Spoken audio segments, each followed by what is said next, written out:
상속 증여세는 여기 2018년도부터 2022년도까지 상속세와 증여세에 대한 여러 가지 현황들이 나와 있습니다. 합계 금액을 좀 보시면 2021년도와 2022년도에 평소보다 굉장히 많이 늘었습니다. 2021년도에 우리 삼성의 이건희 회장이 돌아가셨던 2022년도 넥슨의 김정주 회장이 돌아가신 게 영향을 줬습니다. 재벌들이 돌아가시면은 이렇게 금액이 커지긴 하지만 실제로는 금액이 8.5조, 12조 이 정도 금액이 우리 상속세 및 증여세의 합계 금액입니다. 상속세는 한쪽 측면에서는 상속인들에 대한 어떤 시작점을 좀 비슷하게 만들어줘야 되지 않느냐 하는 그런 어떤 근본적인 생각을 가지고 있었고, 또 하나는 여기 지금 실제로 상속세라는 걸 내다보면 이 기업이 영향을 받는 부분이 있다는 거죠. 그게 이제 가업상속공제와 관련된 건데요. 이 기업이라고 하는 것은 사람이 아니고 독립된 실체임에도 불구하고 이 상속세에 영향을 주게 돼 있습니다. 제일 첫 번째 문제는 정말 이 높은 세율이라는 거죠. 우리 세율이 명목세율로 보게 되면 일본보다는 낮아가지고 한 2등 정도 되지만 실제 우리가 최대주주 할증이라고 하는 부분을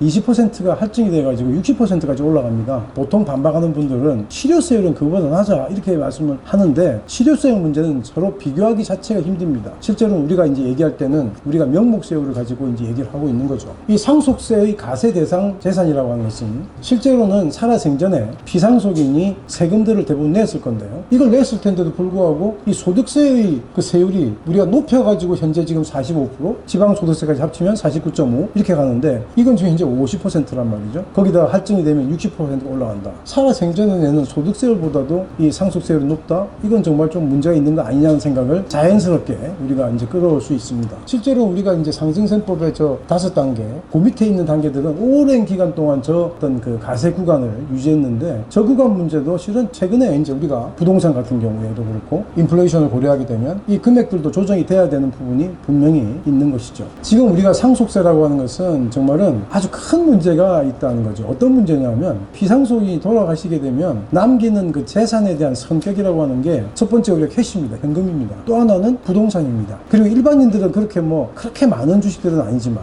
기업을 하는 분들은 자기들이 가지고 있는 지분증권을 가지고 있죠. 그 지분증권이라고 하는 것은 그 기업을 경영하는데 반드시 필요한 기본적 자산입니다. 이 부분까지 고려해가지고 누진세율 적용해서 상속세를 내기 때문에 그 지분증권을 팔아가지고 세금을 내야 되는 상황이 되는 거죠. 최근에 우리가 넥슨의 김정주 회장 돌아가시고 나서 신문에 나기를 기획재정부가 현재 지금 그 넥슨 그 홀딩 컴퍼니의 지분을 29.3%를 지금 들고 있다. 그래서 29.3%는 어찌 보면 일시적인 현상이긴 하죠. 왜냐하면 공매를 하기 때문에 가져 있는 현상이긴 하지만 2대 주주의 지위를 그 금액을 들여가지고 2대 주주의 지분을 들고 가는 거 자체도 그렇게 쉽지 않을 것이다. 그리고 이 부분에 대해서 공매하기가 힘이 들다는 거고요. 설령 공매가 되었다 하더라도 새로 이제 진출하는 주주가 여기에 대해 적대적일 수도 있고, 또 실은 해외 기업일 수도 있고, 하여튼 여러 가지 어떤 변수들이 있는데, 실제 기획재정부 입장에서는 공매를 통해서 세수를 확보하는 것이 급선무지 어떤 누가 들고 가느냐에 대해서 그렇게 고려하기가 쉽지 않을 거라는 겁니다. 상속세율이 소득세율보다 큰 국가, 그 다음에 같은 국가, 작은 국가, 상속세를 폐지했거나, 여기서 폐지라고 하는 것은 자본이득세로 이제 그 가세하는 것까지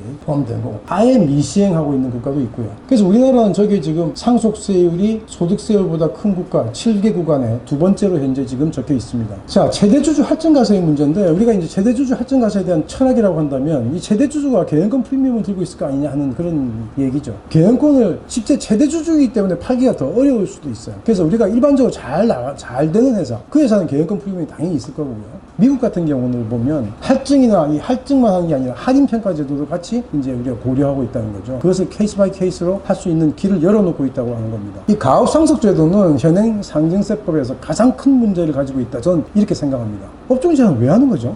요즘에는 뭐 코닥이라고 하는 그 기업도 다른 업종으로 돌려버렸잖아요. 자기들이 살 수만 있다면 정말 자기들이 하던 업종하고 완전히 다른 업종을 선택할 수 있게 해줘야 된다는 거예요. 그래야 기업이 산다는 거예요. 기업이 살아야 거기에 대해서 고용 창출도 되는 것이고, 이게 지금 대분류까지 풀어줬어요. 저는 대분류도 중요하지 않다는 거예요. 업종에 대한 제한은 특별히 저는 명분을 찾을 수 없다라고 하는 겁니다. 가업상속공제나 이런 제도를 활용하려고 하는 기업들이 생각보다 적다고 하는 겁니다. 거기에 있는 어떤 규정들이 자기들이 지키기가 상당히 어려우니까, 만약 잘못되게 되면 여기에 대해 추징을 당하거나 이렇게 되기 때문에 이걸 하나의 기업 승계제도라고 하는 성격으로 판단한다면 이 문제는 아예 달리 봐야 되고, 달리 봐야 된다는 것은 여기에 대해서 가세이연을 해줘야 된다. 그러니까 가세이연이라고 하는 것은 세금을 안 내겠다는 게 아니라 연기시켜준다는 거잖아요. 근데 여기에 대해서도 굉장히 불만 있는 사람들이 많아요. 그걸 왜 연기시켜줘? 왜냐하면요, 그 사람들 아직 팔 뜻이 없기 때문에 그렇습니다. 이걸 가지고 실제 시장에다 팔 의도가 없는 시기에다가 그걸 평가해가지고 세금을 매겨버리면 할 수 없이 그 주식을 팔거나 그런 일이 벌어진단 말이죠. 가압상속 제도에 대한 문제점을 제가 이제 대표적으로 업종에 대한 제한을 왜 하느냐 이렇게 말씀을 드렸지만, 아니 중소 중견기업만 왜 주냐 이렇게 생각도 합니다. 왜냐하면 이 기업 승계에 대한 문제는 기업에 대한 규모에 대한 문제가 아니에요. 그런데 이 부분에 대해서 왜 중소 중견만 해주냐? 중소 중견만 그 기업 승계가 됩니까? 기업 승계라고 하는 것은 만약에 어떤 대주주가 어떤 비즈니스를 잘못하거나 윤리적으로 문제가 있거나 여러 가지 사회적 문제를 일으켜가지고 그거에 대해서 경영권을 뺏기는 문제는 당연히 그렇게 돼야 된다고 봅니다, 저는. 근데 정상적으로 잘 가고 있는 기업이 상속이라는 과정을 거쳤다고 해서 이 과정 때문에 망가지는 것은 저는 아니다라고 생각합니다. 기업 승계에 망가지면요, 기업이 망가지는 거고, 기업이 망가지면 일터가 없어지는 겁니다, 이게. 제가 연부연납이라고 쓰긴 썼지만 이 문제는 그야말로 미봉책에 불과합니다. 왜냐하면 세금을 내기가 어려우니까 그걸 이제 나눠서 내라는 거 아니에요? 삼성도 현재 지금 자기들이 낼 그 세금이 뭐 10조인가 뭐 그런데 그걸 이제 연부연납을 하고 있고, 실제로 연부연납 하는 과정에서 돈이 모자라니까 신용대출을 받고 있고, 이 연부연납 문제는 자본이득세로 대체한다고 생각을 하지만 현재 지금 그 속도가 더디고 하여튼 세금을 내는 데 있어서 어려운 점들은 풀어줘야 되는데, 그 풀어주는 측면에서 보게 되면 이 연부연납 제도는 그나마 뭐 효과가 없지는 않은 거죠. 여기 보면은 하나는 20년이고 하나는 10년 거치 10년이고, 이 징역 같은 경우도 가업승계 관련돼서는 15년, 그거와 관련되지 않은 건 5년 뭐 이렇게 돼 있기 때문에 그래도 옛날에 비해서 많이 지금 길게 해준 거죠. 이 정도로는 저는 좀 미봉책이라는 생각을 저는 하고 있습니다. 유상가세, 유전취득세가세도 뭐 그런 측면에서 보다면 거쳐야 될 과정이긴 하지만, 저는 좀 더 속도 있게 간다면 뭐 이런 부분도 뛰어넘어서 가고 싶은데, 그게 불가능하다면 유산취득세라도 한번 거쳐서 가자 하는 것이지만, 궁극적인 방향은 자본이득세로 대체하는 것이다.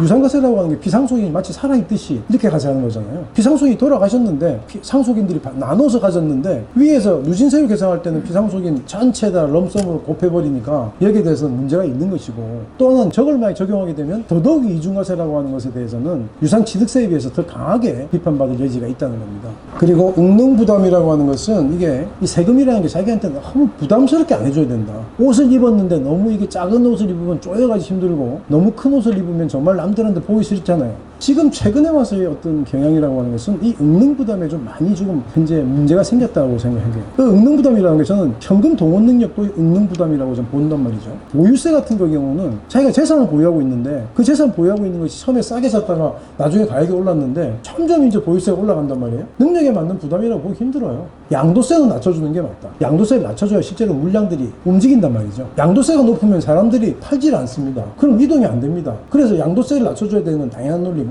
보유세를 너무 높이면 정말 이거는 뭐 너무나 많은 고통을 주는 것이죠, 납세자들한테.